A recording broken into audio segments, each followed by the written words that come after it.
మీ business ను develop చేసుకోవాలి అనుకుంటున్నారా? మీ పరపతిని పెంచుకోవాలి అనుకుంటున్నారా? అయితే ఓకే టీవీ ద్వారా L band, Aston band ad, scrolling ad, ad with voice overs, logo bug, video ads ద్వారా మీ యాడ్స్ ను పబ్లిష్ చేసుకోండి.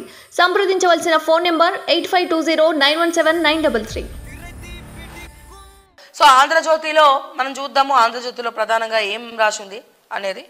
సో ఢిల్లీ మద్యం కుంభకోణం కేసులో అరెస్ట్ చేసిన ఈడీ ఢిల్లీకి తరలింపు. ఢిల్లీ మద్యం కుంభకోణం కేసులో అరెస్ట్ చేసిన ఈడీ ఢిల్లీకి తరలింపు. అనూహ్యంగా కవిత ఇంటికి ఈడీ అధికారులు, కవితతో పాటు సిబ్బంది ఫోన్ల స్వాధీనం, లోపలికెవరూ రాకుండా కేంద్ర బలగాల పహారా, మధ్యాహ్నం 1:30 నుండి తనిఖీలు, విచారణ. సాయంత్రం 5:20 అరెస్ట్ చేసిండ్రు. అరెస్టుకు కారణాలతో 14 పేజీల సమాచారం. అరెస్ట్ సమయంలో కవిత ఇంట్లో కేటీఆర్, హరీష్ రావు, బీఆర్ఎస్ ముఖ్య నేతలు, శ్రేణుల నిరసన, మోదీ వ్యతిరేక నినాదాలు, కవితను తరలిస్తున్న వాహనం అడ్డగింత, ట్రాన్సిట్ వారెంట్ లేకుండా ఎలా అరెస్ట్ చేస్తారంటూ కేటీఆర్ ప్రశ్న, సుప్రీంకోర్టు నుంచి ఇబ్బందులు ఎదుర్కోవాల్సి వస్తుందని హెచ్చరిక, బీఆర్ఎస్ ముఖ్య నేతలతో కేసీఆర్ భేటీ, హుటాహుటిన ఢిల్లీకి వెళ్లిన కేటీఆర్, నేడు సుప్రీంకోర్టులో పిటిషన్, న్యాయవాది. మరి నేడు రాష్ట్ర వ్యాప్త నిరసనలకు బీఆర్ఎస్ పిలుపు. ఎస్, బీఆర్ఎస్ ముఖ్య నేతతో అంటే అధినేతతో కేసీఆర్తోని ముఖ్య నేతలందరూ కూడా భేటీ అయ్యిండ్రు. ఈ భేటీ అయిన సందర్భంగా మరి కవిత అక్కడ వెళ్ళింది కాబట్టి తోడుగా అన్న కూడా వెళ్ళాలి కాబట్టి రక్త సంబంధం కాబట్టి మరి ఢిల్లీకి కేటీఆర్ కూడా బయలుదేరడం జరిగింది. సో సుప్రీంకోర్టులో దీనికి సంబంధించిన పిటిషన్ దాఖలు చేయడానికి ముఖ్యంగా మనం మాట్లాడుకోవాలంటే ఈరోజు శనివారం కోర్టు హాలిడే, రేపు ఆదివారం హాలిడే. సో వీళ్ళు ఏమైనా పావులు కదిలించాలన్నా, పిటిషన్లు వేయాలన్నా, ఏం చేయాలన్నా ఈ 2 రోజులు డిస్కస్ చేసుకొని సోమవారం రోజు పిటిషన్ వేయాలి. సోమవారం పిటిషన్ వేసిన తర్వాత అప్పుడు మంగళవారమో బుధవారమో ఒకవేళ అవకాశం ఉంటే సుప్రీంకోర్టు తీర్పును బట్టి కవిత ఏమన్నా బయటకు వచ్చే అవకాశం ఏమన్నా ఉండొచ్చు. లేదా నాకు తెలిసి ఎలక్షన్స్ అయ్యే వరకు కూడా కవితను అట్లనే ఉంచుతారని నేను అనుకుంటున్నా. ఎలక్షన్స్ మొత్తం అయిపోయి రిజల్ట్ వచ్చే వరకు కూడా కవిత లోపలనే ఉండే అవకాశాలు ఎక్కువ కనబడుతున్నాయి. ఎప్పుడైతే లోక్సభ ఎన్నికలు అయిపోయి రిజల్ట్స్ కూడా అయిపోతాయో అప్పుడే కవిత బయటకు వచ్చే అవకాశాలు ఎక్కువ ఉంటాయి. ఒకవేళ ఈ స్ట్రాటజీ కరెక్టే అయితే గనక ఇదంతా కూడా రాజకీయ కుట్రగానే మనం పరిగణలోకి తీసుకోవచ్చు. లేదా ఎలక్షన్స్కి ముందే కవిత బయటకు వచ్చింది అని అంటే గనక జెన్యూన్గానే వెళ్ళిపోయిందని చెప్పి కూడా మనము అనుకోవచ్చు. ఒకసారి మనం దీని గురించి గాదా ఇన్నయ్య సార్ని లైన్లోకి తీసుకుందాము. మరి ఈయనకి ఏమైనా ముందు ఇన్ఫర్మేషన్ ఉందా, మరి ఏ రకంగా చూడొచ్చు దీన్ని? సార్ గుడ్ మార్నింగ్ అండి. సార్ మన మార్నింగ్ న్యూస్లో ఉన్నాము, లైవ్లో ఉన్నాము. ఏం సార్ మీ ప్రియమైన మిత్రుడి కూతుర్ని అట్లా అరెస్ట్ చేసి తీసుకెళ్తున్నారు, మీరు ఖండిస్తున్నారా లేదా? అది తప్పదు కదమ్మా. అది చేస్తున్న తర్వాత నా ప్రియమైన మిత్రుడైనా, మిత్రుని కూతురైనా, కొడుకైనా, వాళ్ళు దేశ ప్రధానైనా, రాష్ట్ర ముఖ్యమంత్రి అయినా, లేకపోతే ఈ దేశ ఎవరైనా కానీ, గవర్నర్ అయినా, ఎవరైనా కానీ వాళ్ళు ఒక నేరారోపణలో ఏదైనా కంప్లైంట్ రూపంలో ఉన్నప్పుడు అది ఎఫ్ఐఆర్ అయిన తర్వాత, ఆ చార్జ్ షీట్ అయిన తర్వాత ఖచ్చితంగా వాళ్ళు అరెస్ట్ కావాల్సిందే, జైలు తీసుకోవాల్సిందే, ఆ పేర్లు దొరికేంత కాలం జైల్లో ఉండాల్సిందే, తప్పదు అది. అవును.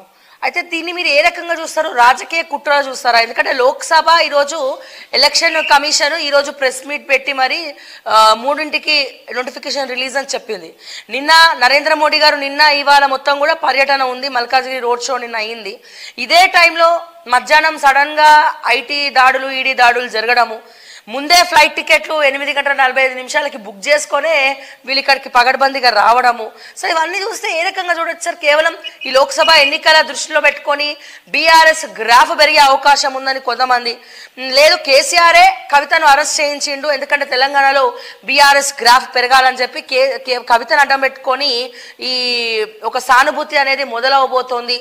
ఇది బీజేపీకి కూడా ప్లస్ అవుతుంది, నేను కొట్టినట్టు చేస్తా, నువ్వు ఏడ్చినట్టు చెయ్యి, ఇట్లాంటివన్నీ కూడా నిజమేనా?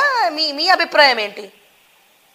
అంటే బీజేపీ గత 2.5 సంవత్సరాలుగా ఏదైతే ఈ లిక్కర్ స్కామ్ ని బయటికి తీసుకొచ్చి సుమారు 4-5 రాష్ట్రాల్లో ఉన్నటువంటి ఒక 3-4 పార్టీలలో ఉన్న ప్రముఖ నాయకులకి ముఖ్యమంత్రి స్థాయి, డిప్యూటీ సీఎం స్థాయి, లేకపోతే ఇతర రాజకీయ పార్టీలు, ఇంట్లో మనం వైసీపీని చూసినాము, ఆమ్ ఆద్మీని చూసినాము, టిఆర్ఎస్ చూస్తున్నాము, ఇంకా ఇతర అనేక రకాలైనటువంటి వ్యాపార సంస్థలకు సంబంధించిన వాళ్ళని కూడా మనం చూస్తా ఉన్నాం. అయితే కేసు బీజేపీ వాళ్ళే తనకు తానే బయటకు తీసుకొచ్చిన. వాస్తవంగా చెప్పాలంటే ఇది తీసుకురావడంలో వాళ్ళ ప్రధాన ఉద్దేశం ఆమ్ ఆద్మీని కట్టడి చేయడం కోసం, నియంత్రణ చేయడం కోసం, వాళ్ళని వాళ్ళ అదుపాత్మలలో పెట్టుకోవడం కోసం చేసినటువంటి ఒక ప్రయత్నం. ఈడీ అయినా, సిబిఐ అయినా, లేకపోతే ఎలక్షన్ కమిషన్ అయినా, లేకపోతే ఇంకా మన జాతీయ స్థాయిలో, రాష్ట్ర స్థాయిలో ఉన్న ఏసీపీ, మన యాంటీ కరప్షన్ గాని, సిట్లు గాని, లేకపోతే అనేక రకాల న్యాయ విచారణలు, ఇవన్నీ కూడా ఏంటంటే వాళ్ళ రాజకీయ కక్ష సాధింపులో రాజకీయ పరమైనటువంటి లాభాపేక్షతో కూడినటువంటి మనకు కనపడతా ఉన్నాయి. మీరు అన్నట్టు నిన్నటికి నిన్న ఆగమేఘాల మీద జాయింట్ డైరెక్టర్ స్థాయిలో ఉన్నటువంటి ఈడీ అధికారి ఇక్కడికి రావడం, అది ఒక 10-15 మంది బృందాలుగా రావడం, ముందే వాళ్ళు ఈ శాసన మండలికి తెలియజేయడం, స్టేట్ గవర్నమెంట్ కి తెలియజేయడము, ఇవన్నీ కూడా వాళ్ళు చకచకా చేసినటువంటి పరిణామాలు చూస్తా ఉంటే ఇది ఖచ్చితంగా ఆదరగా తొందరపాటు. ఒకవైపేమో 19వ తారీఖు వరకు సుప్రీంకోర్టులో వాళ్ళు ఒక అఫిడవిట్ ఇచ్చి మేము అరెస్ట్ చేయము, ఎలాంటి కస్టడీలో తీసుకోమని అక్కడ ఇచ్చినామని చెప్తా ఉన్నారు. మరి అది ఎంతవరకు నిజమా అబద్ధమా అది తేలాలి. ఇంకోటి, మరి ఇక్కడ వాళ్ళు వచ్చినటువంటి అరెస్టు ఏదైతే వాళ్ళు చూపిస్తున్నటువంటి అరెస్ట్ వారెంట్ ఈడీది కాదు, ఇంకే ఏదో వేరే లోయర్ కోర్టు నుంచి తీసుకున్నటువంటి అని వాళ్ళు చెప్తా ఉన్నారు. ఇది మొత్తంగా కూడా అసలు మీడియాని కూడా తప్పుదో పట్టిస్తున్నారా, మీడియాకి ఇన్ఫర్మేషన్ కూడా కరెక్ట్ గా లేదా అనేది చాలా అనుమానాలు అయితే వాళ్ళకి కనపడతా ఉన్నాయి. ఇది ఈ బీజేపీ తనను తాను అరెస్ట్ చేస్తానే ప్రధానమంత్రి, హోమ్ మినిస్టరు, మంత్రులు, ఎంపీలు, ఎమ్మెల్యేలు ఎవరైతే చిలక పలుకులు పలికిందో దాన్ని వాళ్ళు నిరూపించుకునే దానికి ఆదరబాదరగా చేసినట్టుగా కనపడతా ఉన్నది. ఇది రాజకీయ పరమైనటువంటి ఒక చర్యగానే కనపడతా ఉన్నది. ఇది చట్టపరంగా, న్యాయపరంగా, లేకపోతే అవినీతి, అక్రమాలు, లేకపోతే మోసము, లేకపోతే ఈడీ గాని, ఐటీ గాని, ఇంకా సిబిఐ గాని వాళ్ళు వాళ్ళ స్వచ్ఛందంగా స్వతంత్ర ప్రతిపత్తితోడు కూడినటువంటి చర్యగా ఇది కనపడతలేదు. ఇది దీంట్లో పొలిటికల్ మోటివేషన్ అనేది ఉన్నదని స్పష్టంగా మనకు కనపడతా ఉన్నది. సరే, దీంట్లో లాభం ఎవరికి కలుగుతుంది, నష్టం ఎవరికి కలుగుతుంది, లాభం ఇద్దరికి జరుగుతుందా, ఒక్కరికి జరుగుతుందా అనేది ఇంకా మనం రానున్న రోజుల్లో ప్రజల ఇచ్చే తీర్పును బట్టే ఉంటది. ప్రజల తీర్పును మనం చూసిన తర్వాత మాత్రమే ఇది బీజేపీకి లాభమా, బీఆర్ఎస్ కూడా లాభమా, ఇద్దరికి లాభమా అనేది, ఇది కాంగ్రెస్ కి నష్టమా, మొత్తంగా చూస్తే మాత్రం ఇది కాంగ్రెస్ కి నష్టమైనదే మనకు కనపడతా ఉన్నది. అవును, అంటే సామాన్యులు ఇదంతా కూడా ఆలోచించారు. లిక్కర్ స్కామ్ అంటే ఏందనేది వాళ్ళకి అర్థం కాదు. సో కేవలం ఒక ఎమోషనల్ గానే పబ్లిక్ కూడా చాలా మంది మాస్ పబ్లిక్ అందరు కూడా ఆలోచించే అవకాశాలు ఎక్కువ కనబడుతున్నాయి. ఇది నాకు కనపడేదైతే దీంట్లో గెలుపు ఓటములు మనం చూసినప్పుడు దీంట్లో నష్టం మాత్రం కాంగ్రెస్ పార్టీకి స్పష్టంగా రానున్న ఎన్నికల్లో కనపడే అవకాశం ఉన్నది. మరి బీజేపీ, బీఆర్ఎస్ ఇద్దరికి లాభం అవుతుందా, లేకపోతే బీజేపీ ఒక్కరికి లాభం అవుతుందా అనేది మాత్రం మనం ప్రజల తీర్పు వచ్చేంత వరకు ఇప్పుడే చెప్పలేము. కానీ ఇప్పుడు మనకున్న విశ్లేషణ ప్రకారము, మనకున్న రాజకీయ పరమైన అవగాహన ప్రకారము నష్టం మాత్రం కాంగ్రెస్ పార్టీకి స్పష్టంగా కనపడుతున్నది. ఇంతవరకు మాత్రం మనం చెప్పగలుగుతాం. ఆల్రెడీ ఇవాళ నిరసన కార్యక్రమాలు రాష్ట్ర వ్యాప్తంగా బీఆర్ఎస్ పార్టీ చేపడుతోంది. కేటీఆర్ కూడా ఢిల్లీకి వెళ్ళినట్టుగా తెలుస్తోంది సార్. అంటే ఇవాళ శనివారం, రేపు ఆదివారం 2 రోజులు అక్కడే. నాకు తెలిసినంత వరకు లోక్సభ అయ్యే వరకు కవిత బయటికి రాదని అనుకుంటున్నా. అంటే ఇవన్నీ కూడా ఏంటంటే మనము జుడిషియల్ మ్యాటర్స్ కాబట్టి, అంటే ఇప్పుడు ఏదైతే మీడియాలో వస్తున్నదో స్క్రోలింగ్ల రూపంలో, బ్రేకింగ్ల రూపంలో, ఎక్స్క్లూజివ్ రూపంలో, ఈ మెయిన్ శాటిలైట్ ఛానల్స్ కానీ, యూట్యూబ్ ఛానల్స్ కానీ, పత్రికలు కానీ, ఇవన్నీ కూడా నాకు అర్థమైన కాడికి ఇది ఈడీ గాని సిబిఐ గాని లేక వాళ్ళు స్పష్టమైన ఇన్ఫర్మేషన్ అయితే బయటకి ఇస్తలేరు. వాస్తవాలు ఒకటి కనపడతా ఉన్నది. ఇప్పుడు వాళ్ళు సర్చ్ వారెంట్ రూపంలో వచ్చి 5 గంటల 25 నిమిషాలకి అరెస్ట్ వారెంట్ ఎట్లా చూపిస్తారు? మరి అక్కడ నిన్న సుప్రీంకోర్టులో జరిగిన దాంట్లోనేమో 19వ తారీఖు వరకు వాయిదా పడ్డది. అవును, అక్కడ అది జరిగింది, ఇక్కడ ఇది జరుగుతా ఉన్నది. మరి వీటన్నిటిని చూస్తే మనం అసలు ఇది ఈడీ తీసుకున్న అరెస్ట్ వారెంటా లేకపోతే ఇంకా వేరే రూపంలో తీసుకున్న అరెస్ట్ వారెంటా? ఇదంతా ఒక గందరగోళమైన వాతావరణం అయితే కనపడతా ఉందమ్మా. క్లారిటీ లేదు, ట్రాన్స్పరెన్సీ లేదు, ఎక్కడా లేదు. ట్రాన్స్పరెన్సీ అనేది ఎక్కడా లేదు. ఈడీ సిబిఐ ఐటీ, మరి నిన్న ఐటీ వచ్చింది, ఈడీ వచ్చిందని లీకులు ఇచ్చిండ్రు, బ్రేకింగ్ లో వచ్చినాయి, స్క్రోలింగ్ లో వచ్చినాయి, ఎన్నో వచ్చినాయి. అసలు ఐటీ వచ్చిందా? వస్తే అదేం చేసింది? ఇదంతా కూడా ఏంటంటే కొండను వెలుకని పట్టినట్టుగానే ఉన్నది. ఈ తుపాకి రావుని వేషం బంద్ చేసి అసలు ఈడీ అనేది బీజేపీ రోజు ఉండొచ్చు, రేపు ఉండకపోవచ్చు. ఈడీ అయితే ఉంటది. అవును. సిబిఐ ఎప్పటికీ ఉంటది. బీజేపీ ఉన్నా, బీజేపీ నేత ఉన్నా, ఏ ప్రభుత్వం ఉన్నా, ఏ ప్రధానమంత్రి ఉన్నా, ఎవరున్నా ఈడీలు గాని, ఈసీలు గాని, సిబిఐలు గాని ఇవన్నీ ఎప్పటికి ఉండేటువంటి సంస్థనివి. అవును. న్యాయ వ్యవస్థ అనేది ఎప్పటికి ఉంటది. ఇది ఎవరి కుక్క సొమ్ము కాదు. అవును. ఏ ప్రధానమంత్రి ఉన్నా, ఏ పార్టీ ఉన్నా ఎప్పటికి ఉండే సంస్థలు. మరి ఈ రోజు ఇటువంటి సంస్థలు పార్టీల కొమ్ము గాయడం అనేది చాలా బాధాకరమైంది. మరి ఇంత ఇప్పుడు వాళ్ళు ఒకవైపు వాళ్ళు అడుగుతున్న అనేక అంశాల్లో చాలా అంశాలు ప్రశ్నార్థకంగా ఉన్నాయి. మరి వాటన్నిటికీ ఎవరు ఆన్సర్ చెప్పాలి? మరి ఈడీ ఏమన్నా ప్రెస్ బ్రీఫింగ్ ఇచ్చిందా? అఫీషియల్ గా ప్రెస్ కి చెప్పిందా అంటే చెప్పాలి. ఇప్పటి వరకు లేదు. అవును. మరి ఈడీ చెప్పాలి కదా. ఇది తన బాధ్యత ఏంటిది? ఒక శాసన మండలి సభ్యురాల్ని అరెస్ట్ చేస్తున్నా, ఆమె ముఖ్యమంత్రి కూతురు అవునా కాదా సంబంధం లేదు. అవును. ఆమె చట్టపరంగా ఒక ఎమ్మెల్సీ సభ్యురాలు. అవును. మరి ఒక ఎమ్మెల్సీ సభ్యురాన్ని అరెస్ట్ చేస్తున్నప్పుడు మరి ఈడీ ప్రెస్ కి ఏమన్నా అడ్రస్ చేసిందా? ఏం లేదు, చేయలేదు. లేదు. ఈ దొంగచాటు పనులు ఎందుకు? క్లియర్ గా అర్థమైపోతుంది ఇక్కడ. అది చెప్పాలి కదమ్మా. అవును. అవును. ఐటీ చెప్పాలి, ఎఫ్ఐఆర్ ఏందో చెప్పాలి, అరెస్ట్ వారెంట్ ఏందో చెప్పాలి. ఏదో ఉత్తర దిక్కులు ఇస్తున్నారు, ఏదో సెక్షన్లు అంటారు, ఏదో సెక్షన్లు అంటారు. ఇవన్నీ లింకులే గాని అఫీషియల్ గా ఇప్పటి వరకు నాకు అర్థమైన కాడికి, నాకు నేను చూసిన కాడికి అయితే ఎవరు కూడా ప్రెస్ బ్రీఫింగ్ చేయలేదు. అవును. మరి ఎట్లా? మరి కాంగ్రెస్ వాళ్ళు ప్రెస్ చెప్తేనో, బిఆర్ఎస్ వాళ్ళు చెప్తేనో, బీజేపీ వాళ్ళు చెప్తేనో కాదు కదా. ఇది ప్రోటోకాల్ ఉంటది. ఈడీ చెప్పాలి కదమ్మా. అవును. అవును. మరి ఇక్కడ నుంచి స్పెషల్ ఫ్లైట్ బుక్ చేసి ఇంత డబ్బు ఖర్చు పెట్టి ఢిల్లీకి తీసుకుపోయి మరి మీరు ఏం చేస్తున్నారు? మీరు చట్టబద్ధంగా ఉండాలి, ప్రతిదీ ట్రాన్స్పరెంట్ గా ఉండాలి. ప్రజలకు అవసరం ఇది.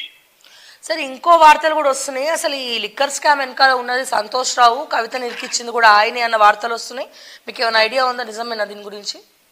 అదంతా ఉత్తి కథనాలమ్మా, ఇవన్నీ ఉత్తే గాని దాంట్లో మనం ఏం నమ్మేది కాదు. కాకపోతే ఏంటంటే దాంట్లో ఉన్నటువంటి భాగస్వాములైన వాళ్ళల్లో సంతోష్ కూడా అప్పుడు భాగస్వామి ఇప్పుడు రక్షించుకున్నాడు అనుకో. అవును. టానిక్ సంస్థ కూడా లింక్ అయి ఉందని అంటున్నారు. ఉంటాయమ్మా, చాలా సంస్థలు ఉన్నాయి దీంట్లో. చాలా మంది దీంట్లో ఇన్వాల్వ్ అయ్యారు. ఏ ఒక్కరు చేస్తే అయింది కాదు. ఇది ఒక్క రోజులో జరిగింది కాదు. ఇదేమో యాక్సిడెంట్ కాదు. ఇదంతా కూడా ఒక మన టీవీ సీరియల్ లెక్క జరిగినటువంటి ప్రయత్నాలు ఇవి. ఇప్పుడు మన అరెస్టు టీవీ సీరియల్ కనుక ఎండింగ్ లో ఒక ఎమోషనల్ సీన్ తీసుకొచ్చి కుర్బాయి భాగం మళ్ళా వారానికి అనేది అంటారు. అప్పటిదాకా వీళ్ళందరూ దాని మీద రన్ చేసుకోవాలా. అవును అవును. ఇది కూడా ఒక టీవీ సీరియల్ లెక్క అయిపోయింది. వాడు ఎవడు అసలు విషయం చెప్పడు. అవును. చెప్పాల్సినోడు చెప్పడు. చెప్పాల్సినోడు ఎవడు ఈడీ చెప్పాలి. అవును. ఐటీ అయితే ఐటీ చెప్పాలి. ఏ కోర్టు ద్వారా అయితే ఎవరి ద్వారా ఏ పోలీస్ స్టేషన్ ద్వారా అయితే అది అరెస్ట్ వారెంట్ నమోదైందో ఆ ఎస్హెచ్ఓ చెప్పాలి. లేకపోతే ఆ police officer concern police officer చెప్పాలి. ఆ ఏసీపీనో డీసీపీనో లేకపోతే కన్సర్న్ ఆఫీసర్ ఎవరైతే వాళ్ళు చెప్పాలి. వీళ్ళందరి నోట్లకేమో తాళాలు పడ్డాయి. వీళ్ళ కళ్ళకు గంతలు కట్టి వీళ్ళ నోటికి తాళాలు వేసి మాట్లాడకూడని వాళ్ళేమో మాట్లాడుతున్నారు. దీంట్లో ఎవరు మాట్లాడాలి? ఈడీ మాట్లాడాలి. అవును. లేకపోతే సిబిఐ మాట్లాడాలి. ఏ కోర్టు ద్వారా అయితే అరెస్ట్ వారెంట్ వీళ్ళు తీసుకున్నారో తీసుకున్న సంస్థ ఎవరు అసలు? అవును. కన్సర్న్ ఆఫీసర్ ఎవరు? వాళ్ళు కదా చెప్పాల్సింది. అసలు వాళ్ళు ప్రెస్ ముందుకే రాలేదు, మీడియా ముందుకే రాలేదు. మీడియా ముందుకు రావాలా కదా. అవును. అండ్ ఇంకోటి ఏంటంటే సార్, ఇప్పుడు వీళ్ళు వెళ్తుంటే కూడా కొంతమంది లీడర్లు వచ్చి, మీరు చూసిరో నిన్న విజువల్స్, మీకు కవితను తీసుకెళ్తుంటే మేము ఎవరం కూడా ఆపము, మీరు హ్యాపీగా తీసుకెళ్ళచ్చు అని చెప్తున్నారు. అంటే వాళ్ళు ఆపే హక్కు కూడా ఉండదమ్మా. అరెస్ట్ వారెంట్ ఉంటే అవును ఆ ప్రధానమంత్రి గాని ముఖ్యమంత్రి గాని గవర్నర్ గాని రాష్ట్రపతి గాని వీళ్ళే కదా. మన రాజ్యాంగంలో ప్రముఖ వ్యక్తులు వీళ్ళే కదా. అవును. వీళ్ళని అరెస్ట్ చేయడానికి చట్టపరంగా వారెంట్ రూపంలో వస్తే ఆ సంస్థకి అరెస్ట్ చేసే అధికారం ఉంటది. అక్కడ అరెస్ట్ వారెంట్ ఎవరిచ్చిండు? అరెస్ట్ వారెంట్ తీసుకున్న సంస్థలు ఎవరు? అవును. ఏ సెక్షన్ల కింద తీసుకున్నారు? ఇదంతా మాట్లాడాల్సిన వాళ్ళు మాట్లాడాలమ్మా. అవును. వాళ్ళేమో వాళ్ళ నోట్లకు తాళాలు వేసుకున్నారు, కళ్ళకి గంతలు కట్టుకొని వాళ్ళు తిరుగుతాండ్రు. మనలాంటి వాళ్ళందరూ ఏమో మాట్లాడుతున్నాం. అవును అవును. మరి వాళ్ళు మాట్లాడాలని మనందరం డిమాండ్ చేయాలి. అవును. మీ కళ్ళకి గంతలు కట్టుకున్నవి తీసేయండి. మీ నోటికి తాళాలు ఎవరైతే వేసిందో మీరు ఆ చక్రబంధం నుంచి బయటికి రాండి, ఆ బందికారం నుంచి బయటికి రాండి. అసలు ఒక వ్యక్తి ఎవరినైతే నేరం చేసిందని అరెస్ట్ చేయడానికి పూనుకున్నారో ఆమెమో బ్రహ్మాండంగా చేతులు ఒప్పుకుంటూ విజయకేతనం చూపించుకుంటూ పిడికిలి పిలిచి ఆమె పోతా ఉన్నది. మాట్లాడాల్సిన వాళ్ళేమో మాట్లాడతలేరు. ఈ గప్చు సంగారు గుడ్డు ఎందుకు? కరెక్ట్. ఇప్పుడు మాట్లాడాల్సిన వాళ్ళేమో ఒక రకంగా బందీలు అయిపోయారు. అందుకే అరెస్ట్ చేసినాం అని ఒక చిన్న వార్త కూడా ఇస్తలేరు. వాళ్ళు మాట్లాడాలి కదమ్మా. అవును. చట్టం ఏం చెప్తుంది? నువ్వు ఎవరినైనా అరెస్ట్ చేసే అధికారము, అరెస్ట్ వారెంట్ తీసుకొని వచ్చి అరెస్ట్ చేసే అధికారము ఈడుకుంటది, సిబిఐకి ఉంటది, పోలీసులకు ఉంటది, మన వ్యవస్థలో ఉన్నటువంటి కొన్ని సంస్థలకు ఉంటది. అవును. ఎప్పుడు వాళ్ళు కోర్టు ద్వారా అరెస్ట్ వారెంట్ తీసుకొని వచ్చినప్పుడే మరి వాళ్ళేమో రేస్ రెవెన్యూ కోర్టు ద్వారా తీసుకున్నామని అంటారు. అసలు రేస్ రెవెన్యూ కోర్టు ఎప్పుడు ఇచ్చింది? ఎవరు పిటిషన్ వేస్తే ఇచ్చింది? ఎవరు అడిగితే ఇచ్చింది? ఇవన్నీ తెలియాల్సి ఉంది. ఇవన్నీ తెలియాలి కదా. అవును అవును. మరి అవన్నీ తెలియడానికి మనకి ఇంకా నేను అనుకుంటా 10:30 తర్వాత మరి ఆమెను ప్రొడ్యూస్ చేస్తారా? ఎప్పుడు ప్రొడ్యూస్ చేస్తుంది? ఏది ఏమైనా 24 గంటల్లో వాళ్ళని ప్రొడ్యూస్ చేయాలి. అవును. కానీ ఇవాళ శనివారం అయిపోయింది కదా సార్. ఎప్పుడైనా నేను శనివారం ఆదివారం ఏముండదు. అవసరమైతే జడ్జి దగ్గర ప్రొడ్యూస్ చేయొచ్చు. అచ్చా ఓకే. దీనికి ఆదివారాలు ఏముండవమ్మా. 20 రౌండ్ ది క్లాక్ ఎప్పుడైనా ప్రొడ్యూస్ చేయొచ్చు. అచ్చా ఓకే ఓకే సార్, చూద్దాం, మనం కూడా వేచి చూద్దాం ఇది ఎంతవరకు వెళ్తుంది. మీరు అన్నట్టు ఎవరికి గ్రాఫ్ తగ్గుతుంది, ఎవరికి గ్యాప్ పెరుగుతుంది. ఇంకొన్ని రోజులు ఆగితే మనకు అన్ని కూడా తెలిసిపోతుంది సార్. అన్ని బయటకు వస్తాయమ్మా. దీన్ని నా ఉద్దేశంలో ఈ మొత్తంలో తెలంగాణ రాష్ట్ర రాబోయే ఎన్నికల్లో కాంగ్రెస్ మాత్రం నష్టపోతుంది. అదే sir. Yes anyways okay sir విన్నారు కదా. సో మన గాదా ఇన్నయ్య సార్ ఏమంటున్నారో. సో ఖచ్చితంగా ఇది కుట్ర, బట్ దీనివల్ల కాంగ్రెస్ అయితే ఓట్లు నష్టపోయే అవకాశం మనకి క్లియర్గా కనబడుతుంది. కాంగ్రెస్ మాత్రం ఏడ ఓట్లు నష్టపోయే అవకాశం ఉందని మాత్రం క్లియర్గా చెప్తా ఉన్నారు. బట్ ఇప్పటికే కోమటిరెడ్డి వెంకటరెడ్డి గారు కొన్ని వ్యాఖ్యలు చేయడం జరిగింది. ఒకసారి చూద్దాము. మన గాదయ్య సార్ ఏదైతే చెప్పిండో, ఎందుకంటే సుప్రీంకోర్టు 19కి వాయిదా వేసింది. సో ఇంకా మనం చూసినట్టయితే 19 కూడా రాలే, ఆ డేట్ కూడా కంప్లీట్ కాకముందే మరి కవితను ఎట్లా తీసుకెళ్తారు, ఇదంతా కూడా ఒక డ్రామాలా కనబడుతుందని కోమటిరెడ్డి కూడా వ్యాఖ్యలు చేశారు. అదే ఇప్పుడు గాదయ్య సార్ కూడా అదే చెప్తా ఉన్నారు.